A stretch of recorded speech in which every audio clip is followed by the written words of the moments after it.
Hello, ayan, good morning sa atin guys. So ayan, ang i-share ko lang sa inyo ngayon is tungkol dun sa mga money lender. Wow! Ang galing sumayaw at ang ganda. Ganyan ang mga dugong Pilipino. So guys, kasi meron na naman ako napanood sa TikTok na meron na namang isang kasama natin or kapwa natin Pilipino na nandito sa Singapore na pinauwi ng employer, sinendback siya. Wala siyang magagawa kasi ang dahilan is nag-sign up siya ng about sa illegal na money lender. Bawal po kasi yan dito sa atin na sa MOM pa lang naman inaano na yung mga rules and regulations, tapos sa bahay ng employer bago kayo mag-start ng trabaho, sinasabi naman nila yung mga dapat atindinin mo, dapat gawin maliban dun sa mga schedule mo sa house chores mo, at saka nasa contract rin naman natin yan na bawal i-spread ang information. Hindi ko alam pero sa akin kasi is ganun yun sa contract ko, bawal talaga i-spread ang information ng amo ko. So pag nag-sign up kayo sa mga illegal tawag doon lender na yan, kasi guys kukulitin kayo nyan kasi once na binigay nyo na yung information nyo, so nandyan na yung parang iba-blackmail kayo, nandyan na yung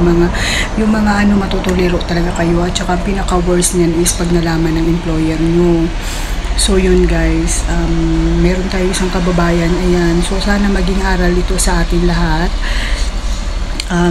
Ayun, pinauwi siya guys, sayang kasi naka-isang taon mahigit na siya dito. So hindi lang kasi yun na dahil pinauwi lang siya. May ano pa, pag mabait yung amo mo, na ano pa, uwiin ka lang. Pero magkakaroon kasi, magpi-feedback kasi yan sila about dun sa naging ano mo, bakit ka biglang pinauwi. Syempre may reason yan, hindi naman kasi pwede yan basta na pag gusto ng employer ipauwiin, hindi. Meron talaga din yung standard sa MON ng mga na helper, mga hindi talaga ginagawa. Meron yung mga rules yan, katulad ng hindi ka pwede mabuntis, hindi ka pwede mag-part-time, yung mga ganun-ganun. Tapos yung parang naggumagawa ka ng immoral, yung mga ganun. Meron yan sila na mga dapat at hindi mo dapat gawin dito sa Singapore. And isa doon yung pagka-commit ka or nagkaroon ka ng kaugnayan sa mga illegal na money lender. So yun guys, pagka meron, pero usually ako, nakadalawang employer na ako, talaga sinasabi nila sa akin pagka may kailangan na na pera is magsabi sa kanila, huwag ma-involve sa mga ganyan. Meron namang mga legit na mga money lender din talaga guys. Doon kayo kung talagang sobrang kailangan nyo na talaga, kasi syempre tao lang din naman tayo, may mga financial needs tayo, tsaka meron tayong mga kailangan talaga sa Pinas or something na mga emergency talaga. Hindi ko kayo pwedeng i-judge kasi ako, nangyayari din sa akin yan na talaga nagigipit din sa pera. Pero piliin nyo guys yung tawag dito, yung kung halimbawa manghihiram kayo ng pera, huwag talaga sa mga illegal na ganyan, lalo yung sa sign up lang siya sa Facebook or sa mga WhatsApp. Marami yung nagkalat kasi dito guys sa Singapore, marami po talaga mga scammer din, yung mga ganyan. So maging aware kayo sa mga ganyang bagay kasi mamaya yun nga, kasulad yung trabaho nyo yung napahamak. So panoorin natin tong video na to guys. Credit to the owner. Hello ma'am, ayan yung itong agency na to talaga, Pilipina kasi ang may-ari ng agency na yan. So nag-inquire din ako dyan sa kanila about sa legit yan sila guys. So yun, isa niyang employee, hinatid niya sa Changi Airport kasi nga yun, pinauwi na ng employer. So panoorin natin to guys. Good morning Singapore. I'm going to Terminal 1. Today is 23rd November 23rd 2023.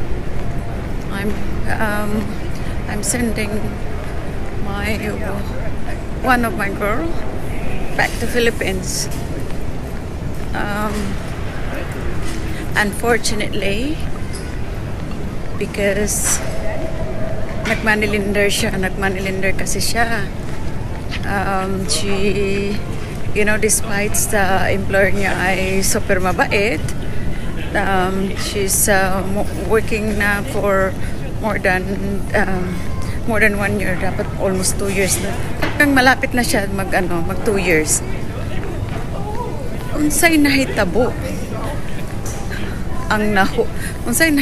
unsa may iyahang nasod sa iyang ulo nga nang huwam sa og kwarta sa illegal na money lender. Kanang mag-sign up ka og Facebook, mag-sign up ka or kanang naay mag-offer sa imo sa WhatsApp, mao nay mahitabo. You know, if you want to sign up one in the Facebook or any that would offer the ads, you know, that would offer in the WhatsApp. That's what, you know, all those illegal money laundering. You cannot take this kind of money, you know. If you need money, if you need some urgent money, you can approach your employer. You know, I think it's, you know, if your employer really very kind, very good, you can just, you know, ask first. Or sometimes, you know, you have to really save money for yourself for any emergency reason. You can't just like spend one day millionaire. I know you have a good response, you have heavy responsibility. Run to the train.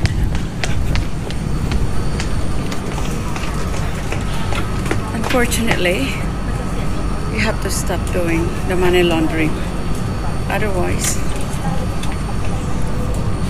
you will go back to Philippines and say goodbye Singapore, because here in Singapore, you as a helper does not allow to borrow money from any illegal money laundering.